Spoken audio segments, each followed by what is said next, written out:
இதோ சாப்பிட்றாரு பாரு. ரொம்ப வருஷமா சினிமாவில் இருக்கிறாரு. அடிக்கடி நம்ம கடைக்கு தான் சாப்பிட வருவாரு. அவர்கிட்ட பேசு, ஆறுதலா 4 வார்த்தை சொல்லுவாரு. சார், நீங்க பேசுறதெல்லாம் கேட்டுக்கிட்டு தான் இருந்தேன். வனமோகினி படத்தை பத்தி கேள்விப்பட்டேன். நானும் ஒரு மீடியேட்டர் தான். அந்த காலத்திலேருந்து இருக்கேன். பெரிய பெரிய படங்களுக்கெல்லாம் பிசினஸ் முடிச்சிருக்கேன். சினிமாவில் எனக்கு தெரியாத ஆளுங்களே கிடையாது. சார், வனமோகினி படத்தை பத்தி நீங்க என்ன நினைக்கிறீங்க சார்? இதை பாருமா, சினிமாவில் ஒரே ஒரு விஷயம்தான், படம் ஓடும் ஓடாது இதை யாராலும் சொல்ல முடியாது. ஏன்னா அந்த ரகசியம் தெரிஞ்சதுன்னா எல்லாரும் ஓடுற மாதிரி படம் எடுத்துருவாங்களே. ஆனா ஒரு விஷயம் உண்மைம்மா, உங்க படத்தை பார்த்தாங்களே அந்த 3 பேர், நாகலிங்கம், கிரிதரன், ராவ், அவங்க சாதாரண ஆளுங்க கிடையாது. தமிழ் சினிமாவோட தலைவிதியை மாற்றி எழுதுற அளவுக்கு பவர்ஃபுல்லான ஆளுங்க. அவங்க சொன்னது நடக்கும். உன் படத்தை பொறுத்த வரைக்கும் அவங்க சொன்னது தான் எனக்கு கொஞ்சம் யோசனையா இருக்கு. சரிங்க சார். சரிம்மா, தேங்க்ஸ். பாப்போம். சரிம்மா. சரிங்க பாட்டி, நான் கிளம்புறேன். சரிம்மா, இந்த பைசா வச்சுக்க. நாளைக்கு பார்க்கலாமா? சரிம்மா, எல்லாம் நல்லபடியா நடக்குமா, நீ ஒன்றும் கவலைப்படாதம்மா. சரி பாட்டி.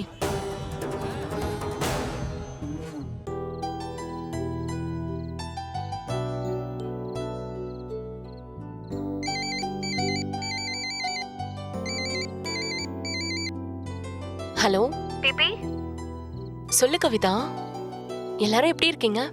நல்லா இருக்கும் பிபி. நீ எப்படி இருக்க? நல்லா இருக்கேன்டி. அம்மா எப்படி இருக்காங்க? அம்மா நல்லா தான் இருக்காங்க, பக்கத்துல தான் இருக்காங்க. வனமோகினி பாட்டு கேட்டோம் பிபி, ட்ரெய்லரும் பார்த்தோம். சூப்பரா இருந்துச்சு பிபி. படம் எப்ப ரிலீஸ் ஆகும் பாப்போன்னு ஆசையா இருக்கும். நடந்ததெல்லாம் ஏதோ கனவு மாதிரி இருக்கு பிபி. நீ பெரிய ஆளாயிட்ட, இன்னும் பெரிய ஆளாகி அவார்ட்லாம் வாங்கணும். எல்லாம் நடக்கும் கவிதா. இரு, அம்மா கிட்ட தரேன். கொடு. குடு. இந்தாங்கம்மா. பொண்ணு, எப்படிடா இருக்க பொண்ணு? அம்மா, நல்லா இருக்கேம்மா. உங்க குரலை கேட்டதும் எனக்கு ஒண்ணு பார்க்கணும் போல இருக்குமா.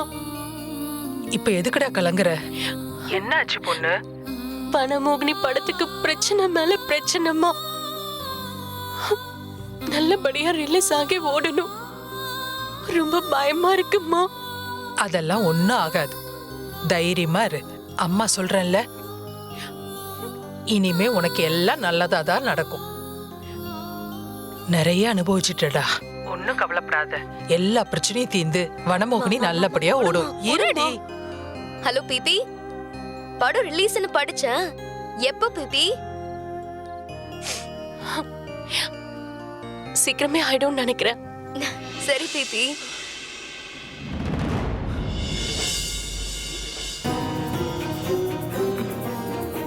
கவிதா, போன கொடு. போன கொடுன்றல. அப்பா, யாரு போன்ல?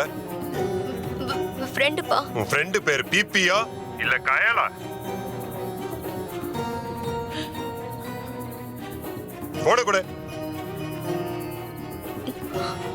பிபி, அப்பா உன்கிட்ட பேசணுங்கிறாரு. ஹலோ, இங்க பாரு பேபி, உன்கிட்ட நலம் விசாரிக்கிறதுக்கோ இல்ல உன் படத்தை பத்தி கேட்கறதுக்கோ நான் இப்ப உன்கிட்ட பேசல. ஒரு விஷயம் மட்டும் நல்லா தெரிஞ்சுக்கோ, ஒரு குடும்பத்துல இருந்து ஒருத்தர் தப்பு பண்ணா கூட போதும், அந்த குடும்பத்துல இருந்து எல்லாருமே பாதிக்கப்படுறாங்க. நீ நம்ம குடும்பத்துக்கு கொடுத்த வலி, வேதனை, அவமானம் எல்லாமே போதும். இனிமே எதையும் தாங்குற சக்தி எனக்கு இல்ல. இங்க பாரு, கவிதா கல்யாணம் நல்லபடியா நடக்கிறது உன் கையில தான் இருக்கு.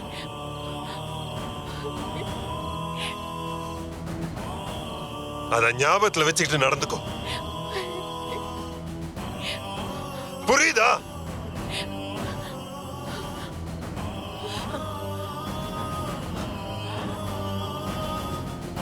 அப்பா, அப்பா, போனை கொடுத்துட்டு போயிட்டாருமா.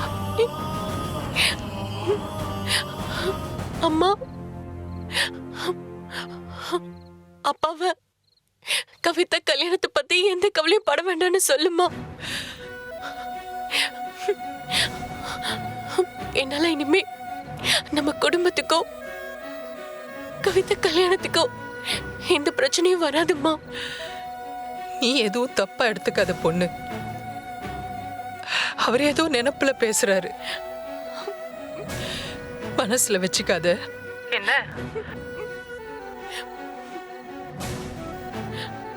அப்பாவை பத்தி எனக்கு தெரியாதம்மா.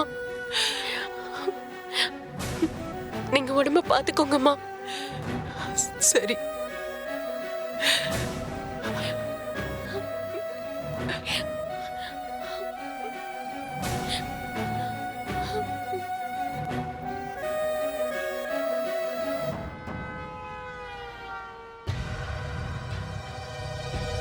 படத்தை பற்றி நிறைய பேட் டாக் வந்திருக்கு. அதுக்கு பிறகு இப்போ தான் நம்ம ப்ரெஸ்ஸை மீட் பண்ணுறோம்.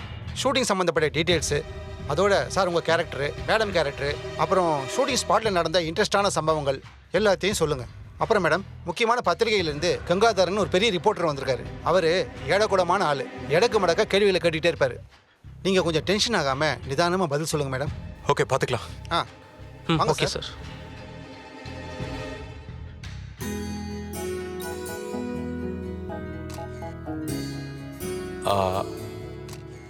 Hi every one, welcome. Hero sir, நீங்க நிறைய எங்ககிட்ட பேசுறீங்க. நாங்களும் போதும் போதுங்கிற அளவுக்கு பேப்பர் எழுதிட்டோம். அதனால புது ஹீரோயினை பேச சொல்லுங்க.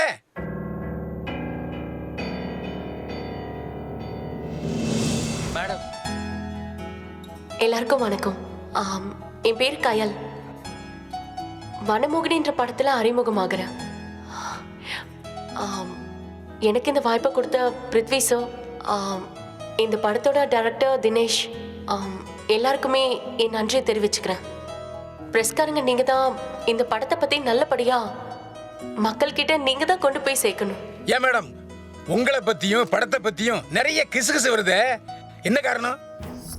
சார், யாரும் முகம் காட்ட விரும்பாதவங்க, எங்களுக்கு வேண்டாதவங்க கிளப்பி விட்ட பொருள் இது. ப்ளீஸ் சார், அதை நீங்க நம்ப வேண்டாம். என்ன மேடம் இப்படி சொல்றீங்க? இப்பதான் சினிமாவுக்கு வந்துருக்கீங்க, அதுக்குள்ள உங்களுக்கு வேண்டாதவங்க உருவாயிட்டாங்களா? ஆச்சரியமா இருக்கு. என்னத்த சொல்றது? எனக்கு தெரிஞ்சு நீங்க நடிகை நேத்ரா கிட்ட டச்சப்பா இருந்தீங்க. எப்ப நடிகா நீங்க? சார், நேத்ரா மேடம் தான் அவங்களோட ஓன் ப்ரொடக்ஷன்ல என்ன அறிமுகப்படுத்தினாங்க. அந்த படம் சில காரணத்தால நின்று போச்சு. அதுக்கப்புறமா ரெட்டி சாரோட காவிய தலைவி, இப்ப வனமோகினி.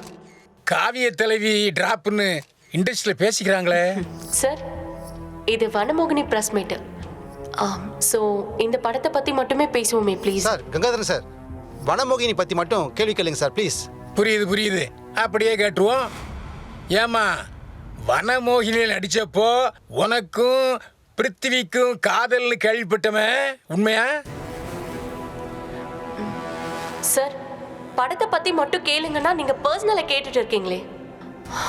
உங்ககிட்ட பேசுறதுக்கு வனமோகினில இப்ப நிறைய விஷயம் இருக்கு.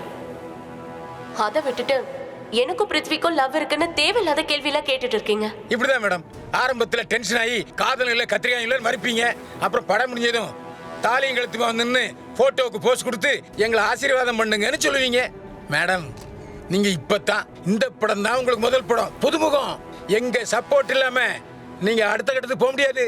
எதையும் நீங்க எங்கிட்ட இருந்து மறைக்க முடியாது. அதனால கேட்ட கேள்விக்கு உண்டு இல்லைன்னு மட்டும் பதில் சொல்லுங்க. இல்ல சார், பர்சனலா எதுவும் வேண்டாம். உங்க கேள்விக்கு என்னால பதில் சொல்ல முடியாது. படத்தை பத்தி மட்டும் கேளுங்க, பதில் சொல்றேன். என்ன மேடம், அப்போ இருந்து படத்தை பத்தி கேட்காத, பர்சனலா கேட்காதன்னு திரும்ப திரும்ப கீரல் விழுந்த ரெக்கார்டு மாதிரியே சொல்லிட்டு இருக்கீங்க. இங்க பாருங்க, கேள்வி கேட்க வேண்டியது எங்க உரிமை, அதுக்கு பதில் சொல்ல வேண்டியது உங்க கடமை. ஒரு விஷயம் சொல்லட்டுமா?